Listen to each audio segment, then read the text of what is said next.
Which of these birds is a little egret? A, B,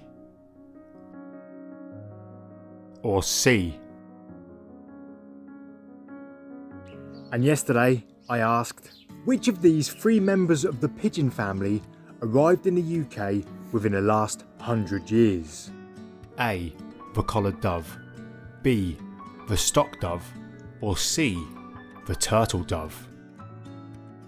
And the answer was A. Both the stock dove and the turtle dove are native species that have been here for a very long time, whereas the collared dove arrived in 1956 and has colonised the country since then. Well done if you got that right. Come back tomorrow to find out how you did with today's wildlife question.